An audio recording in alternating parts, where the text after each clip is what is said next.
Hello, Danny boy. So, regarding your question about breakfast, big or small, fast or slow. So basically, just like you said, if we have in mind like for better performance or the bigger food will take longer to digest. That's one thing. But then we need to think about also another aspects that contribute to digestion, and that is like the foods that you are more used to eating day by day or in general will be easier to digest than the other foods. So this is one thing. Another thing when it comes to digestion is like cooked will be generally easier to process, faster to absorb.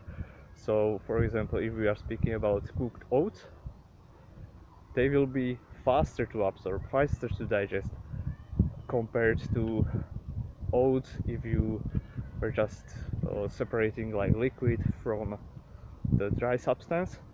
So if you ate oats and then drank after that, this would take you much longer to absorb. And similar thing happens with vegetables. Vegetables are pretty full of fiber, full of phytochemicals and whatsoever, but generally the fiber, and this we cannot digest at all. So it will go through us slowly. So it's like the processing of the food is one thing. Another thing is the composition, fiber and such. Generally, starchy carbs will be faster to digest.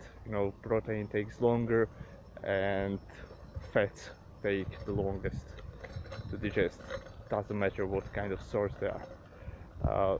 Volume is the fourth thing, and 15 can be the degree to which it is processed.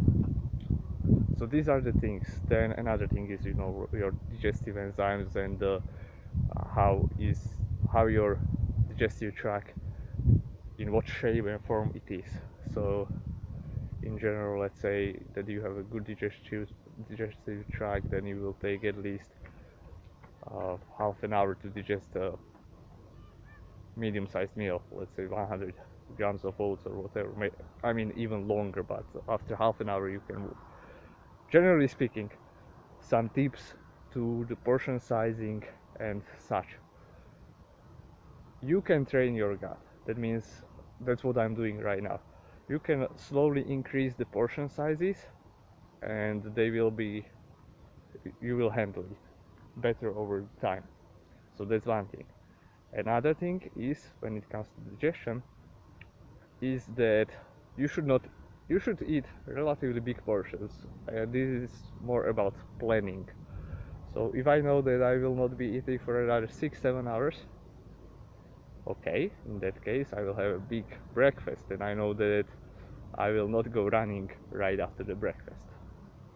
So you need to have also these activities afterwards in mind.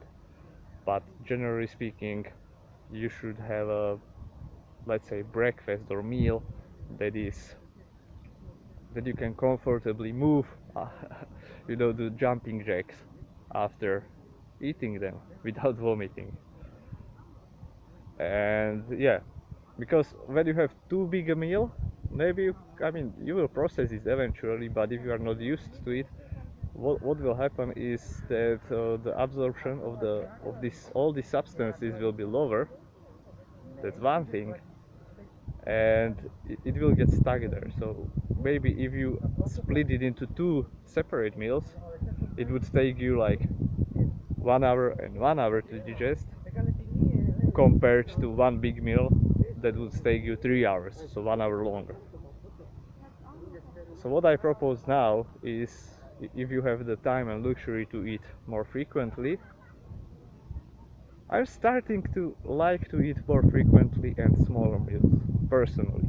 And I have always been the kind of person that like 2 or 3 big meals, big volume, but I dislike that really, because it doesn't allow, then I feel too heavy, especially in the evening. So in the evening I want to have a very easy and small dinner.